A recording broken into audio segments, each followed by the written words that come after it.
Hey guys, Jordan here. Before we dive into this video, I just want to say that you can sign up for the complete course, The Ultimate Photographer Formula, free of charge. It is an email course, so you'll get one video a day over the duration of 65 days as you progress through the course. And you can sign up for that free of charge by clicking the link in the description. Enjoy the video.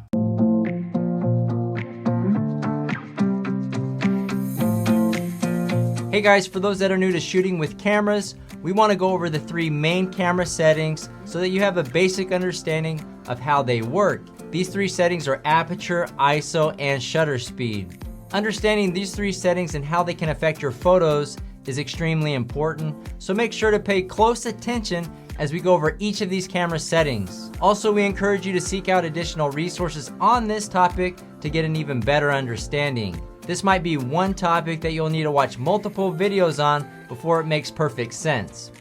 Let's start with ISO. ISO is the sensitivity of your camera sensor to light. It's one of the ways to brighten or darken your images. However, ISO can also affect the overall quality of your photos. Have you ever taken a photo with your phone at night or in a dark room and noticed that the image looked very grainy or low quality? When your camera took that picture, it noticed that there wasn't a lot of light available, so it needed to compensate to produce an image that you could actually see. The camera does this by raising the ISO. Now the downside is the higher the ISO setting is, the more grainy or noise might be seen in your image. A cheaper camera may only be able to go up to 800 or 1600 ISO before becoming grainy, while a more expensive camera can go up to 10,000 or even 25,000 ISO and still produce a usable image. Here's a quick example using three different cameras. We're going to be using a Sony a7 III as our high-end camera, a Canon 70D as our beginner camera, and an iPhone 12 Pro. These photos were all taken at the same ISO setting. As you can see, the picture was taken in a low light setting, and I'm sure you can already tell which camera is which, but I'll give you a few seconds before showing the results. Well, alright, here are the results. Did you guess correctly? Typically, the more expensive the camera, the less noise and better quality.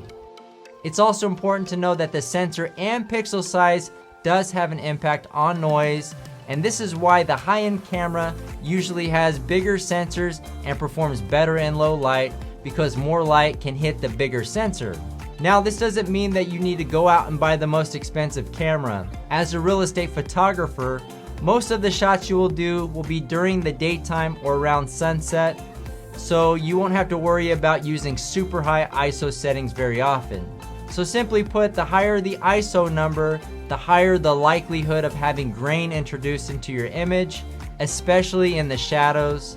The lower the ISO number, the less likely you'll see grain in your pictures. When you're shooting outside in the daytime, you typically want to shoot at the lowest ISO setting since there is already so much light. For the cameras that we use, that ISO is 100. For interior shots, we still keep it relatively low between 100 and 400 ISO, depending on the amount of light coming into the room. Alright, let's move on to aperture. Aperture refers to the size of the opening of your lens. When adjusting aperture, the blades in the lens open and close to let more or less light in. Typically, these are written in f-stops. The higher the f-stop, the more closed the aperture blades are and the less light coming in. The lower the f-stop, the more open the aperture blades are and more light's coming into the camera hitting your sensor. A low f-stop means more depth of field, which blurs the background of a picture. A high f-stop means less depth of field and the more of the image is in focus. For our real estate photography, we keep our aperture setting by default at f8. If you need your camera to shutter faster, you can reduce the f-stop at a lower setting like f6.3 or even f4, which will bring in more light into the camera sensor. I personally shoot at f4 a lot with my camera and lens combination, but the majority of our media specialists shoot at a higher f-stop setting. When shooting, remember to set the ISO based on the scene. To keep it simple, we leave our ISO settings on auto with a minimum setting of 100 and a maximum setting of 400.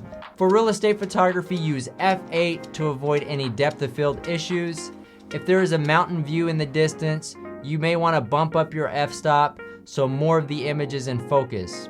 Finally, let's talk about shutter speed. The shutter speed is the amount of time measured in seconds that your camera shutter is open.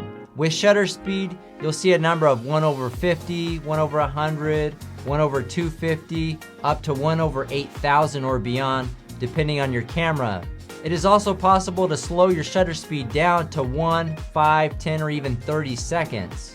The slower the shutter speed, the more motion blur and flowy looking images.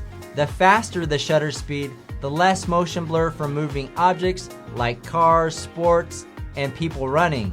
Once you understand these three concepts and how your camera uses them, you'll be able to take some excellent real estate photos in addition to being able to troubleshoot any issues that may arise. If you guys have any additional questions, feel free to reach out. We'll see you guys on the next one.